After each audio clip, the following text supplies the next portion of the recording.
ইউরোপের বিভিন্ন দেশে আপনারা যারা থাকেন এবং উন্নত যে দেশগুলো আছে, সব জায়গায় বর্তমানে বাসার ক্রাইসিসটা অনেক বেশি।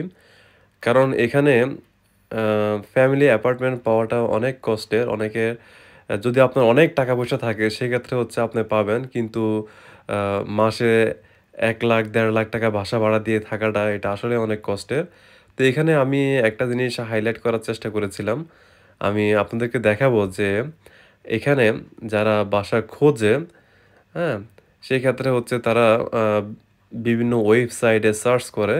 কিন্তু এটা হচ্ছে আমি একটু ডিফারেন্ট কিছু একটা দেখতে পেলাম। তাই আপনাদের সাথে একটু শেয়ার করার চেষ্টা করতেছি।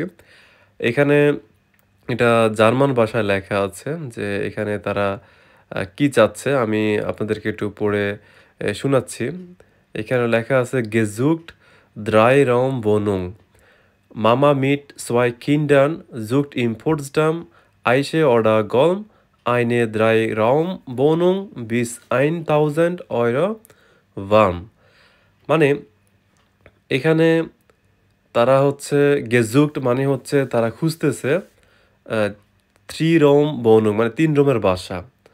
৩ রুমের বাসা খুঁজতেছে তাহলে এখানে কে থাকবে? এখানে হচ্ছে মামা মানে মা থাকবে, মিট 2 কিন্ডার মানে সাথে ২ টা বাচ্চা। তারা বাসা খুঁজতেছে কোথায়? ২ টা লোকেশন এখানে দিল। পোটসডামে আইসে অথবা অডা মানে হচ্ছে অথবা গলম। মানে এই ২ টা লোকেশন তাদের প্রিফারেন্স এ আছে। তাহলে আইনে 3 রুম Wohnungs মানে Wohnungs ৩ রুমের একটা বাসা। ২০ মানে হচ্ছে ৳১,০০০ থেকে শুরু। তারপর দেখেন এখানে তারা ফোন নাম্বারগুলা হচ্ছে এখানে মনে হয় ৪ টা কলাম ছিল। ফোন নাম্বার লিখে মাঝখান দিয়ে কেটে দিছে।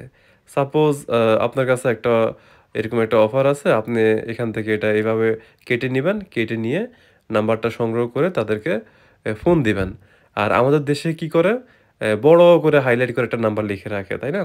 কিন্তু এখানে এটা একটা ডিফারেন্ট একটা সিস্টেম যে নাম্বারটা হচ্ছে তারা এখানে লিখে রাখছে কলাম ওয়াইজ। মানে আপনার লাগলে আপনি চাইলে এখান থেকে কেটে নিতে পারেন অথবা আ ছবি তুলে নিতে পারেন। তো এভাবেই এটা খুব রেয়ার আরকি। আমি আজকে দেখতে পেলাম। আপনারা বুঝতে পারতেছেন যে আসলে এখানে মানে ৳১,০০০ মানে প্রায় ১,২০,০০০ এর উপরে আমাদের দেশে। মানে ৩ রুমের একটা বাসা ৳১,২০,০০০ রেন্ট। তাহলে বুঝতে পারতেছেন কত এক্সপেনসিভ।